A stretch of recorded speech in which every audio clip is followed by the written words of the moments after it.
بسم اللہ الرحمن الرحیم الحمد للہ وکفى وسلام علی عبادہ الذین اصطفى اما بعد۔ ادارہ تربیت المعلمین کی جانب سے آج ہماری نشست کا موضوع ہے کہ ابتدائی درجات میں طالب علموں سے اسباق لکھوانا۔ دیکھیے، جو طالب علموں کا علم کا مقصد سوائے علم نہیں ہوا کرتا، بہت ساری چیزیں ایسی ہوا کرتی ہیں جو بنیادی کردار ادا کرتی ہیں۔ تعلیم اور اس کے ساتھ ساتھ ان کی دینی تربیت۔ تعلیم و تربیت دونوں ہی چیزیں انتہائی اہم ہیں۔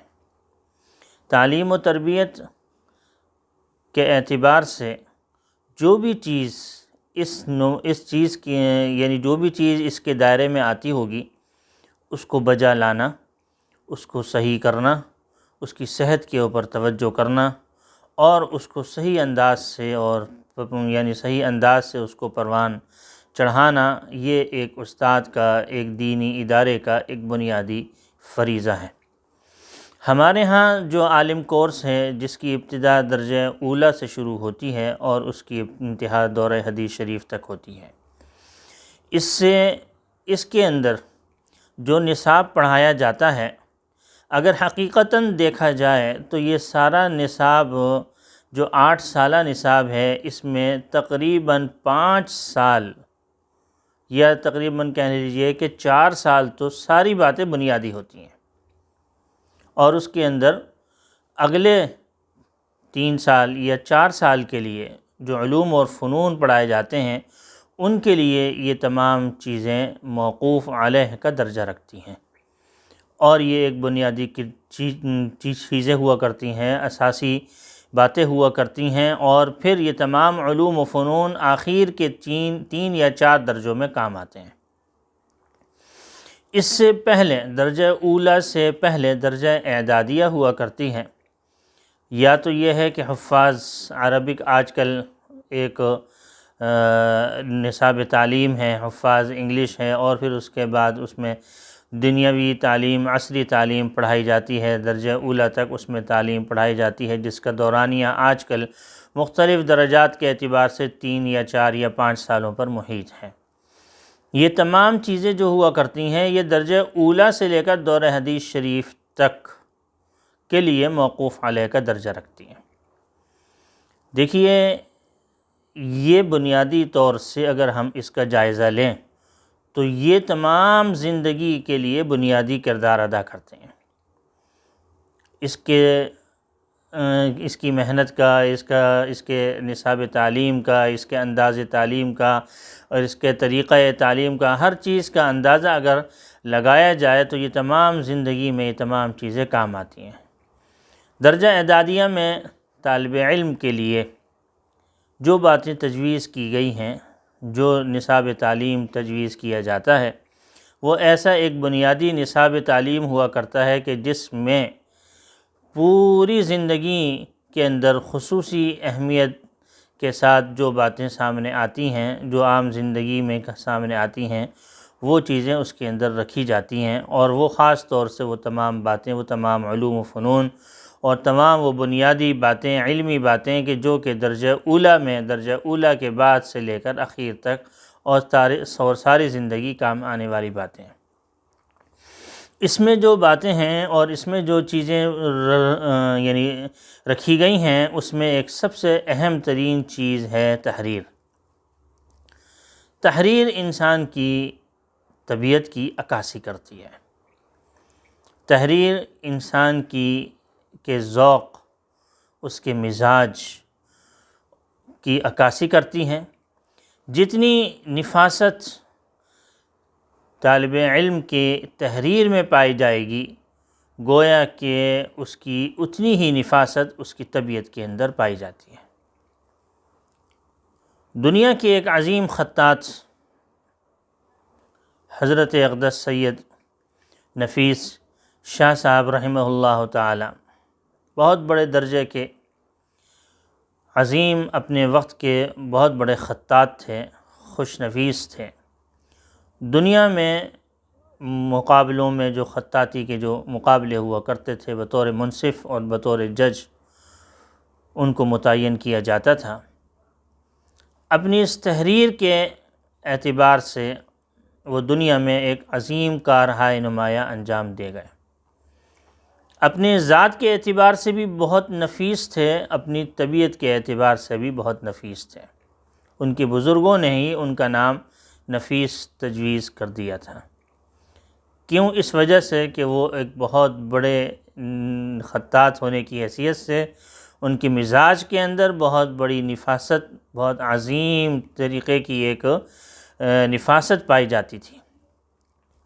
تو جس طریقے سے بھی کوئی طالب علم اپنی تحریر کو خوش خط رکھے گا، اپنے تحریر کو کہ ہر چیز کا اس کے اندر یعنی اعتبار رکھے گا، اس کا خیال رکھے گا، اسی اعتبار سے اس کا مزاج کی عکاسی ہوتی رہے گی۔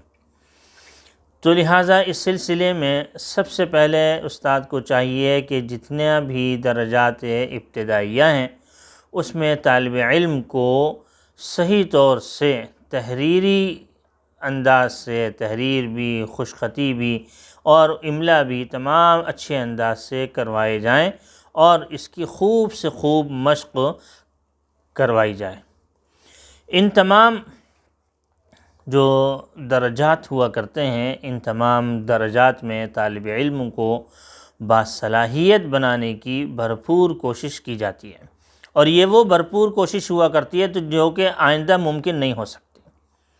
تمام شعبوں میں ایک اچھا کردار پیش کیا جائے، تمام شعبوں میں ایک نکھار ہو، تمام شعبوں میں جو بنیادی باتیں ہیں وہ تمام چیزیں اس کے اندر پائی جائیں۔ تو لہٰذا یہ تمام چیزوں کے اندر جو اہم اور بنیادی نکھار جو پیدا ہوتا ہے وہ ابتدائی درجات کی محنت سے ہوتا ہے۔ خدا نہ خواستہ، اللہ نہ کرے، کوئی ایسے معاملات سامنے آ جاتے ہیں اور وہ کمی رہ جاتی ہیں، تو وہ کمی ساری زندگی رہ جاتی ہے، وہ کمی ساری زندگی رہ جاتی ہے، اور وہ املا کی غلطی بھی سامنے آتی ہے۔ اردو کو لکھنے کے اعتبار سے، عربی رسم الخط کے اعتبار سے، ہر اعتبار سے جو غلطیاں آتی رہتی ہیں انسان کے، طالب علم کے، اگر وہ آگے چل کے استاد بھی بن گیا ہے تب بھی اس کی غلطیاں سامنے آتی رہتی ہیں، یہاں تک کہ اس کی علمیت کا اندازہ اس کی تحریر سے کیا جانے لگ جاتا ہے۔ تحریر سے اس کی علمیت کا اندازہ لگایا جا سکتا ہے۔ بہت ہی زیادہ آج کل کے حالات کے اعتبار سے یہ چیز دیکھنے میں آتی ہے کہ طالب علموں کے اندر تحریری غلطیاں بہت زیادہ ہوتی ہیں۔ جس طریقے سے اردو میں، عربی میں یا کسی اور زبان میں تحریر کے اندر جو ایک اچھائی پیدا ہونی چاہیے تھی وہ اچھائی سامنے نہیں آتی، اس وجہ سے کہ بنیادی طور سے جو ابتدائی درجات میں ہیں ان میں اس پر محنت نہیں کی گئی۔ ایک ہوتا ہے املا اور ایک ہوتا ہے خوش خطی، خوش نویسی، یہ دو الگ الگ چیزیں ہیں۔ ان دونوں چیزوں کے اوپر محنت ہونی چاہیے۔ املا کہ استاد کوئی بات کہتا ہے، زبانی طور سے کہی جاتی ہے، اور طالب علم اس کو اپنے کانوں سے سنتا ہے اور اپنے لحاظ سے اس کو تحریری طور سے پیش کرتا ہے۔ دیکھیے اس میں بہت ساری غلطیاں ہوا کرتی ہیں۔ کس طریقے سے اردو میں کیا چیز لکھنی چاہیے، کس طریقے سے عربی میں، کسی زبان میں بھی کیا کیا چیزیں کیسے کیسے لکھنی چاہیے، ان تمام چیزوں کا بنیادی کردار انہی ابتدائی درجات میں ہوا کرتا ہے۔ اگر کوئی شخص پڑھا لکھا ہے، عالم ہے، یا اچھے اونچے درجات میں وہ پڑھتا ہے، تو ظاہر سی بات ہے اس کو بھی پڑھا لکھا آدمی کہا جاتا ہے کہ یہ بھی ماشاءاللہ علم دین حاصل کر چکے ہیں۔ تو لہٰذا اگر کوئی شخص غلط بات منہ سے نکالتا ہے، غلط تلفظ کرتا ہے، اسی طریقے سے تلفظ کے اندر تو صحیح کر لیتا ہے چلے، لیکن لکھنے میں وہ غلط لکھ لیتا ہے تو یہ اس کی ذاتی اعتبار سے بہت بڑا عیب سمجھا جاتا ہے، اس کو عیب کی نگاہ سے دیکھا جاتا ہے۔ اس عیب سے پاک کرنے کا بھی بنیادی وقت ابتدائی درجات ہی ہوا کرتے ہیں۔ تو لہٰذا ابتدائی درجات میں اگر اس قسم کی کمی یعنی کمی ہے تو اس کو پورا کرنے کی کوشش کرنی چاہیے۔